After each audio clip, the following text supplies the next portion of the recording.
पूज्य गुरुदेव जी कहा करते थे, कीर्तिर जस जीवती। कहा जीवंत वह है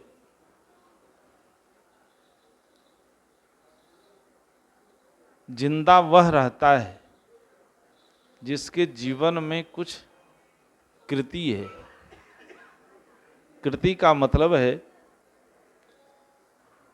कि जिनके द्वारा अपना कल्याण और सुंदर सभ्य समाज के निर्माण की दिशा में जीवन पर्यंत जीने वाले महापुरुषों का जीवन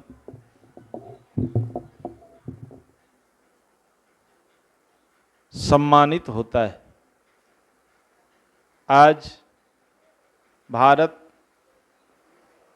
के इतिहास को हम देखें, भारत के इतिहास के पन्नों में कुछ महापुरुषों का नाम है जिन महापुरुषों के नाम को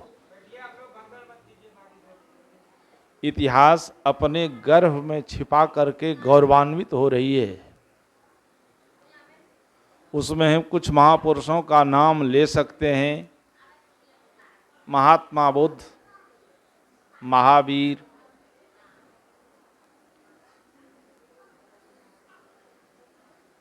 दादू, पलटू, संत सम्राट सदगुरु कबीर साहब, महाराज श्री कृष्ण, राम आदि आदि जिन महापुरुषों को हम इतिहास में पढ़ते हैं और अभी अभी इस वर्तमान युग में 21वीं शताब्दी के उत्तरार्ध में, चूँकि इस देश में जो कबीर साहब का विचार रहा है, ऐसे मैं मानता हूँ नहीं, सबको समझेंगे भी सबको ही, कि आज अधिकांश विचारों की हत्या की जाती है 21वीं शताब्दी के उत्तरार्ध में। एक महापुरुष हुए हैं, लेकिन उनके पहले मैंने निवेदन किया है कि आज विचारकों के विचारों की हत्या की जाती है। शरीर तो एक बार छूट जाता है। गांधी को गोली लगी, गांधी के शरीर की हत्या हुई, और शरीर को एक दिन मरना है, छूट जाना है, ये तय है। किसी का शरीर न रहा है न रहेगा, लेकिन शरीर का मर जाना उतना महत्वपूर्ण नहीं है जितना महत्वपूर्ण उस शरीर में रहने वाले जीवात्मा महापुरुषों के विचारों से जो जन कल्याण की बातें हुई, उन विचारों की हत्या बार बार की जाती है। आप इतिहास उठा करके देखें कि जितने बड़े बड़े महापुरुष हुए हैं, चाहे राजनेता हों चाहे धर्म नेता हों, राजनेताओं के विचारों की हत्या हुई। लाल बहादुर शास्त्री को देख लीजिए, इस समाज को नई दिशा देने वाले डॉक्टर राम मनोहर लोहिया के जीवन को देख लीजिए कि लोहिया के जीवन पर, उनकी प्रतिमा पर प्रत्येक वर्ष माल्यार्पण की जाती है। लेकिन लोहिया के जीवन दर्शन को पढ़िए और लोहिया के चिन्ह को लेकर चलने वाले लोगों के जीवन से तुलना कीजिए। जयप्रकाश नारायण के जीवन को पढ़िए और उस जयप्रकाश नारायण के चित्र पर माल्यार्पण करने के बाद उनके चरण चिन्ह अनुगामियों को देखिए। हर एक व्यक्ति ऐसे ऐसे महापुरुषों के विचारों की हत्या की है। हम सब लोग, कबीर साहब कोई पंथ नहीं चलाए, कबीर साहब मानवता के समर्थक थे। उन्होंने जातीय कटुता, सांप्रदायिक संकीर्णता से ऊपर उठ करके समाज को एक नई दिशा दिए थे कि देश समाज में जातीय संकीर्णता नहीं हो। इसके लिए वैज्ञानिक उदाहरण दिया सदगुरु कबीर ने कि एक ही त्वचा हाड़ मल मूत्रा, एक रुधिर एक गुदा, एक बूंद से सृष्टि रची है, को ब्राह्मण को शूद्रा। ये प्रश्न सदगुरु कबीर 626 वर्ष पूर्व इतिहास में जो खींच करके गए हैं, इसका उत्तर आज किसी दिशा से नहीं आया। लेकिन उस कबीर साहब के विचार को मानने वाले, कबीर साहब के विचारों की हत्या की जाती है जाति के नाम पर, कि जो जातीय संकीर्णता राजनीतिक जगत में है, वो जातीय संकीर्णता साधु समाज में भी है। साधुओं को देखिए और भक्तों को तो यहाँ बांटा है लोगों ने। घूमता है और कहता है कि देखो हम अमुक जात के हैं, तो कहेगा कि चेला तुम हमारा बन जाओ, क्योंकि तुम्हारा जात हम हैं। और चेला भी गुरु को खोजता है कि हमारे जात का गुरु मिले। तो जब जो कबीर साहब मानवतावाद के विचारों का समर्थन किए, उस कबीर साहब के चरण चिन्हानुगामी जातीय संकीर्णता में फंसा हुआ है। परम पूज्य सदगुरुदेव जी कबीर साहब के विचारों के मसाल को आज पूरे भारतवर्ष में फैलाया। आज पूरे भारतवर्ष में जहां विद्वानों की सभा होती है और जिस के संपर्क में पूज्य गुरुदेव जी रहे हैं, जिन्होंने पूज्य गुरुदेव जी को सुना है। मैं एक बार दिल्ली गया था। दिल्ली यूनिवर्सिटी के हिंदी के हेड ऑफ डिपार्टमेंट डॉक्टर तलवार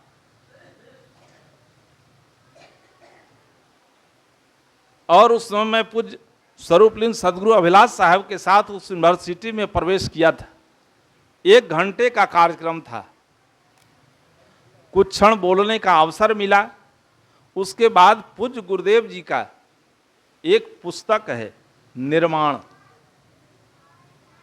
डॉक्टर तलवार जब मेरी बातों को सुना, स्वरूपलिंग सदगुरु अभिलाष साहब को सुना, बहुत खुश हुआ और उन्होंने कहा कि दुनिया में मैंने कबीर को पढ़ने का प्रयास किया, लेकिन कबीर का विचार इतना प्रांजल है और कबीर साहब के विचारों के को मानने वाले ऐसे ऐसे उद्भट विद्वान इस भारत की धरती पर है। ये गांव में है, इनको चौराहे पर होना चाहिए, इनको राजनेताओं के बीच होना चाहिए, पार्लियामेंट के बीच इन महापुरुषों के विचारों का उद्बोधन होना चाहिए। पूज्य गुरुदेव जी के किताब को जब देखा, डॉक्टर तलवार ने कहा कि बहुतों को मैं पढ़ा हूं, संतों को पढ़ता हूं, लेकिन अधिकांश किताबें ऐसी है जो परमात्मा को पाने के लिए उसका निर्देश करते हैं, मुक्ति कैसे मिलेगी उसका निर्देशन करते हैं, बिल्कुल समाज से कट करके। लेकिन आचार्य धर्म स्वरूप साहब की जो पुस्तक है निर्माण, जिसका 3 खंड है, श्रम, प्रेम और संयम, तीनों को पढ़ने के बाद लगता है कि मुक्ति उसी में है, धर्म उसी में है, दुनिया का सारा दर्शन उसमें है। यदि इस किताब को पढ़ करके हृदयंगम कर लें और इनका अनुसरण करें तो लगता है कि कबीर साहब का विचार छलक रहा है। तो मैंने कहा कि विचार शरीर का छूटना एक बात, छूटना है, शरीर ही नहीं छूटेगा। दुनिया में शरीर से जितने जिन जिन चीज़ों का हम संग्रह किए हैं और जिन जिन चीज़ों के प्रति हमारी आसक्ति है, वह भी रहने वाला नहीं है। तन से जितनी आसक्ति है, इसको कितना हूं सजाओ, सजाने का प्रयास करता है लोग आज। इस तन को जितना सजाओ, तेल फुलेल साबुन लगाओ, तेल लगाओ, सेंट लगाओ, इसको अच्छी से अच्छी सुविधा में रखो, लेकिन एक दिन रहेगा कि जाएगा। जितना भी प्रयास हम शरीर को कर लें, शरीर को सुरक्षा देने के लिए, कबीर साहब ने कहा, कोटिक यतन करो या तन की अंत अवस्था धुरी। करोड़ों उपाय कर लो इसको बचाने का, ये बचेगा नहीं। तो जिस तन को बचाने का प्रयास करते हैं, वो तन रहने वाला नहीं है। और जिस तन से धनार्जन करते हैं, जिस तन से पद के पीछे दौड़ रहे हैं, वो धन रह जाएगा क्या? करोड़ों उपाय करके, कठिन श्रम करके हम धनार्जन करते हैं, लेकिन वो धन रहेगा क्या? किसी का रहा है? किसी का नहीं रहा है तो हमारा भी नहीं रहेगा। तो तन भी साथ नहीं जाएगा, धन भी साथ नहीं जाएगा। अभी हम बोल रहे हैं, शास्त्री जी को सुन रहे थे, व्याकरण की व्याख्या हो रही थी, लेकिन एक दिन शरीर जब गिरेगा, पूज्य गुरुदेव जी कह रहे थे एक संस्मरण, कबीर पंथ जगत में बहुत बड़े उद्भट विद्वान हुए हैं, जिनका नाम स्वामी हनुमान दास जी खट शास्त्री, और छवो दर्शन के आचार्य थे। पूरे हिंदू यूनिवर्सिटी में, बनारस में जब उनकी जन्म शताब्दी मनाई गई, तो बड़े बड़े पंडितों का आसन नीचे था, ऊपर नहीं बैठा था। जन्म शताब्दी समारोह हुई, क्यों? इसलिए कि पूरे हिंदू यूनिवर्सिटी में बनारस के जितने हेड ऑफ डिपार्टमेंट थे, वो जब पढ़ाने जाते थे तो पढ़ाने से पहले एक दिन आकर के स्वामी जी के पास पढ़ते थे कि कल हमको दर्शन पढ़ाना है, कौन दर्शन पढ़ाना है, उसको रिवीजन करके तब लेक्चर देते थे जाकर के। उस स्वामी जी को जब अवस्था ढल गई, स्मृति ढीली हो गई, तब पूछने गए प्रोफेसर साहब कि स्वामी जी कुछ बताइए। स्वामी जी ने अपनी भाषा में कहा, पूज्य गुरुदेव जी कह रहे थे, अपनी भाषा में कहा कि बाबू, जितना ज्ञान किताब से इसमें लिए थे, उस सब लौट कर किताब में चला गया, अब इसमें कुछ नहीं है। अभिलाष साहब ने कहा कि बड़े बड़े स्मृति वाले को भी स्मृति खोना होगा। तो ज्ञानार्जन हम किए हैं, वो ज्ञान रहेगा क्या? न तन रहेगा, न धन रहेगा, न ज्ञान रहेगा। मिट सबको जाना है, लेकिन इतना कह देने से, इतना बोलने से काम चल जाएगा? इतना बोलने से काम नहीं चलेगा। तन मिला है तो इस तन की सुरक्षा करना धर्म है, लेकिन इस तन की सुरक्षा करते हुए इस तन से कहीं दो काम कर लिए। पहला काम आत्म कल्याण का, साधना का, कहीं साधना कर लिए, साधना शिविर चल रहा था। ध्यान हम करते हैं, तो ध्यान का माने, बहुत लोग ध्यान करता है कि हम ध्यान करेंगे तो गुरु जी को मुक्ति मिल जाएगी। कुछ लोग घर में कोई मर गया तो सत्संग करा लेंगे, ध्यान करा लेंगे तो हमारे बाप को मुक्ति मिल जाएगी। कुछ लोग और कुछ समझ लिया है कि साल में एक बार ध्यान कर लेंगे गुरु जी के नाम से तो गुरु जी मुक्त हो जाएंगे। गुरु जी ये पढ़ाए कभी, और ये ज्ञान सही नहीं है। भूख हमको लगी है, अब भोजन आप कर लीजिए, भूख चली जाएगी?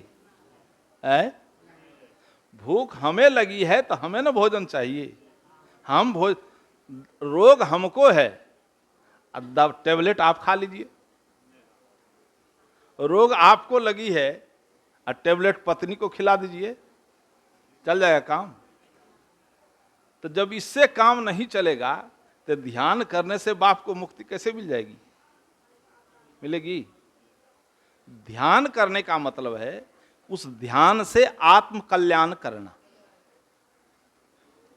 शरीर को पा करके इस शरीर का सदुपयोग है कि साधना और ध्यान करके मन इंद्रियों को संयत कर लेना।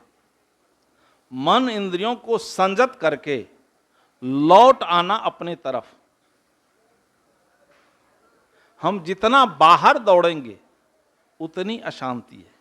बाहर जितनी दौड़ होगी उतना हम अपने आप से दूर होते चले जाएंगे। लौटना भीतर है, वापस होना है। जितना हम संग्रह किए हैं उसका त्याग करना है। ध्यान का मतलब है कि संकल्प शून्य हो जाना। सूत्र रूप में संकल्प का शून्य हो जाना ध्यान है। संकल्प शून्य होता नहीं है तो ध्यान शरीर मिला है, साधना करके आत्म कल्याण कर लेना। और दूसरा काम है कि शरीर से दूसरे का उपकार कर देना। शरीर से दूसरे का उपकार, पड़ोसी का, समाज का, जीव का, कि हर एक जीव का उपकार हो जाए, ये भाव, दया भाव हो जाए।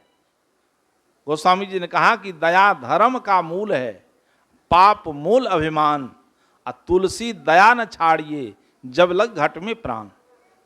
दया धर्म का मूल है। तो दया धारण हो जाए, हृदय में दया आ जाए, सभी जीव पर हम दया करें और साधना करके मन इंद्रियों को संयत करके स्व क्या है, पर क्या है, आत्मा क्या है, शरीर क्या है, मैं कौन हूं, संसार क्या है, संसार के साथ मेरा संबंध क्या है। मैंने कहा इस तन से दो काम हो जाए, साधना करके आत्म कल्याण। साधना करेंगे तो आत्म कल्याण होगा और दूसरे की सेवा करेंगे तो जस मिलेगा। और तीसरा कोई काम शरीर का है नहीं। इस शरीर को जितना बचाने का प्रयास करिए ये बचने वाला नहीं है। इसलिए इस शरीर का सदुपयोग है आत्म कल्याण और सेवा। सेवा से जस मिलेगा। धन को भी हम कहें कि कुछ नहीं है तो भी काम नहीं चलेगा, क्योंकि धन से शरीर की आवश्यकता की पूर्ति होगी। लेकिन उस धन से भी दो काम, धन का उपभोग अपने जीवन में, बढ़िया भोजन हो, बढ़िया कपड़ा हो, बढ़िया मकान हो, अच्छी बात है। लेकिन उस धन से परोपकार भी करना है, उस धन को जन कल्याण में भी लगाना है। मैंने कहा कि विश्व के धरातल पर, भारत की धरती पर जो बात पीछे छूट गई, 21वीं शताब्दी के उत्तरार्ध में कबीर साहब के दर्शन को नहीं पढ़े होंगे। आज जो इस देश में आग लगी है, बंगाल में आग लगी हुई है, जरा सोचो उस महापुरुष के विषय में। जिन महापुरुषों ने इस जातीय कटुता से ऊपर उठ करके समूचे देश को एक ऐसी शक्ति दी कि जिनके आने से पूर्व कभी भारत चीन आंख दिखाता था, पाकिस्तान आंख दिखाता था, अमेरिका भी आंख दिखाता था, कई देश भारत को आंख दिखाता था। इस 21वीं शताब्दी के उत्तरार्ध में एक महापुरुष आए जिनका नाम APJ अब्दुल कलाम। देश को ऐसी ऐसी शक्ति दी कि सबकी आंखें बंद हो गई है। हिंदू के लिए क्या कि मुसलमान के लिए? किसके समर्थक थे? मानवता के लिए किए और राष्ट्र के लिए किए। उसी तरह से परम पूज्य सद्गुरुदेव जी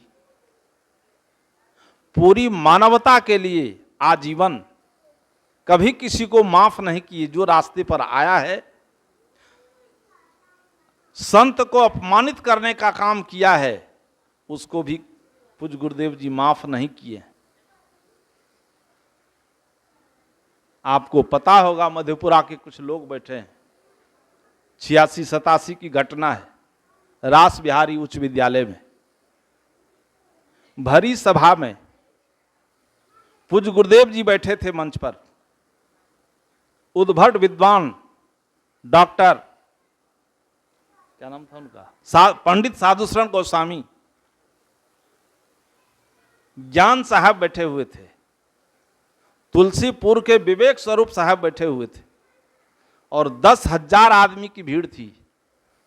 और कृष्णानंद यादव जी उस कार्यक्रम को किए थे और लोग सहयोगी थे। महावीर यादव टीपी कॉलेज के प्रिंसिपल थे और वाइस चांसलर भी थे। उनको आमंत्रित करके मंच पर लाया गया। पूज्य गुरुदेव जी का स्वभाव सहज सरल, विद्वत शक्ति थी, विद्वता का अहंकार नहीं था। विनम्रता पूर्वक संबोधित करके बोलने के लिए दिया गया महावीर यादव को। और जब महावीर यादव जी मंच पर आए, वहीं पर वरिष्ठ वकील शिवनेश्वरी यादव जी बैठे थे, एक जज साहब थे, नाम भूल रहे हैं, वो अध्यक्षता कर रहे थे। और जब वह बोलने लगा, संस्मरण है ये पूज्य गुरुदेव जी के जीवन का, और जब महावीर यादव जी बोलने लगे तो बात ही यहीं से शुरू किए कि आज इस देश को साधु संत की आवश्यकता नहीं है। यहीं से शुरू की बात, ये वाक्य भुलाने वाला नहीं है। आज इस देश में ईमानदारी है। इस छोटा छोटा उदाहरण दिया कि ऐसे ऐसी एसपी हैं जिसकी लड़की हवाई चप्पल पर चलती है, दरोगा है लकड़ी खरीद करके जलाता है। लगभग 20 मिनट बोले। और मधेपुरा छोटा सा शहर है, लेकिन 22 महाविद्यालय है वहाँ। 22 महाविद्यालय के अध्यापक और छात्र बैठे हुए थे। सब लोग पत्थर उठाने लगा लड़का। शिवनेश्वरी बाबू मंच से कूद करके नीचे आए कि देखो पत्थर चलाओगे तो भगदड़ हो जाएगा, रुक जाओ। पत्थर को फेंकवा दिया। और जब उसका भाषण खत्म हुआ तो वहां तो आग ही सब बैठे हुए थे। कबीर साहब के विचार की आग धधक रही थी। कहा देखते क्या हो, माइक उठा करके रखो। गुरुदेव जी के पास माइक उठा करके रख दिया पूज्य गुरुदेव जी के पास। और गुरुदेव जी की जो बातें शुरू हुई,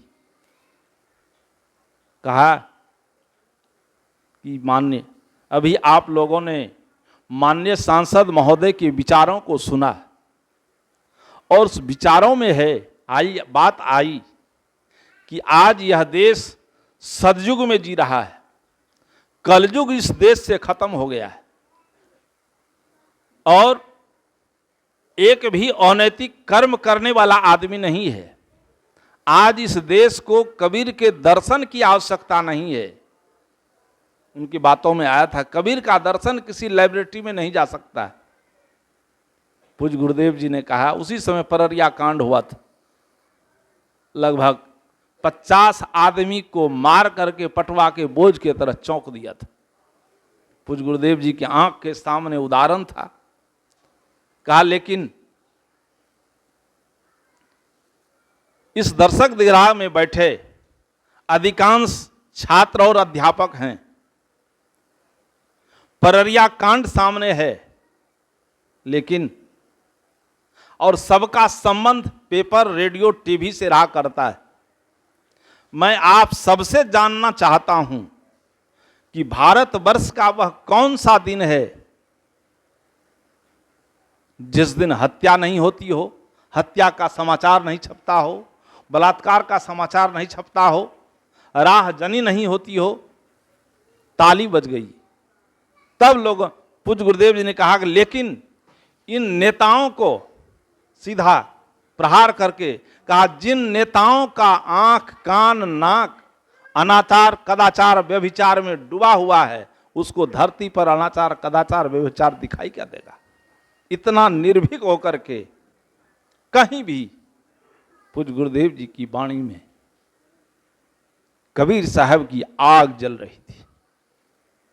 किसी को माफ नहीं करते थे।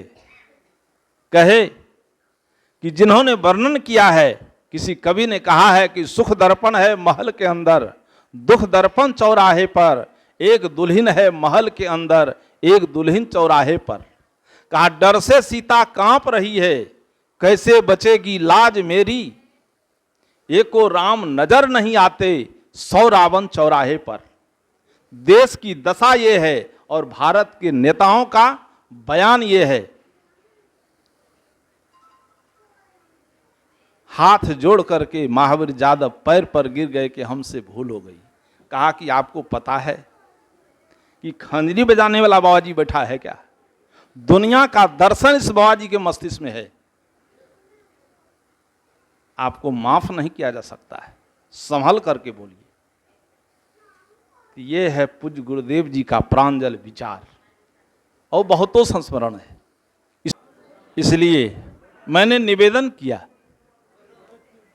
कि शरीर साथ नहीं जाएगा, धन साथ नहीं जाएगा और ज्ञान भी साथ नहीं जाएगा। उस ज्ञान से हम जो दूसरे के कल्याण की बात का, ज्ञान से अपना कल्याण किए और उस ज्ञान से समाज की चेतना को जगाने का काम किए। ये है ज्ञान की उपलब्धि कि आज सामाजिक चेतना को जगाने का काम परम पूज्य सद्गुरुदेव जी ने किया। उस चेतना जगाने का काम जागृत रहना चाहिए। सब लोग मिलकर के जगाने का काम करें कि कभी पूज्य गुरुदेव जी अकेले थे, लेकिन आज देख रहे हैं ये लाइन खड़ी है। चाहे जैसा भी लाइन है, मोटा हो महीन हो, अपना कल्याण तो किए ही, अपने जीवन से समाज को प्रकाश तो दिए ही, इन जीवों को भी प्रकाशित किया है।